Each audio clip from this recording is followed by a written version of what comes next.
لیکن دکان کی حالت خستہ ہوتی جا رہی تھی، اتنی خستہ کہ گھر میں کھانے کے بھی لالے پڑ گئے۔ ایک رات ہمیرا ایسی گہری نیند سوئی کہ دوبارہ نہ اٹھی۔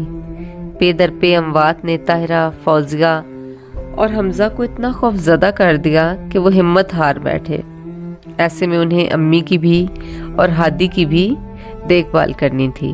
اب شاہ جی کی بیوی بھی وقت گزرنے کے ساتھ ضعیف اور کمزور ہو گئی تھیں۔ اب وہ بھی مہینوں ان کی خبر نہ لینے جا سکتی۔ کبھی کبھی سیف کے بیٹے عبداللہ سے کہتی تو وہ ہاتھ پکڑ کر خالہ حمیدہ کے گھر لے جاتا اور اپنے ساتھ ہی ہاتھ پکڑ کر واپس لے آیا کرتا۔ اب پھر ایک اور رمضان کا مہینہ شروع ہو چکا تھا۔ حمزہ بہت پریشان تھا کہ سب کیسے ہوگا، لیکن یہ محبتوں کی ڈور تھی جو شاہ جی کے گھر سے جڑی تھی، تو آج بھی سیف ان کے گھر پر ضرورت کا سامان لے کر آیا تھا۔ حمزہ کبھی بھی کسی سے بھی مدد قبول نہ کرتا تھا، لیکن اس کے پیار کے آگے انکار نہ کر سکا۔ روزانہ شام میں افطاری کا وقت ہوتا تو سیف سب سے پہلے سب کچھ تیار کروا کے خالہ حمیدہ کے گھر دے کر آیا کرتا۔ قدم قدم ان کے ساتھ رہا اور انسانیت کا تقاضا بھی یہی تھا۔ سیف جب بھی یہاں آتا اسے یقین ہی نہ آتا کہ یہ وہ گھر ہے جہاں اس کا بچپن گزرا، جہاں دنیا کی ہر نعمت اور خوشی تھی۔ لیکن اب وقت بدل چکا تھا۔ آج صبح جب میں نے امی سے خیریت دریافت کی اور انہیں کال ملائی تو پتہ چلا کہ آج صبح خالہ حمیدہ بھی اس دنیا سے رخصت ہو گئیں۔ یہ خبر پہاڑ بن کر گری۔ سارا بچپن میری نگاہوں کے سامنے گھوم گیا۔ ابھی تھوڑی دیر پہلے میں اور باجی خالہ حمیدہ کے گھر سے ہو کر واپس آئے تھے۔ دونوں ہی رستے میں چپ رہے اور میں امی کے صحن میں بیٹھی سوچ رہی تھی کہ کیا یہ وہی گھر تھا؟ نہیں، اس گھر کے تو ایک کمرے کی چھت گری ہوئی تھی۔ گھر میں کسی پودے کا نام و نشان نہیں تھا۔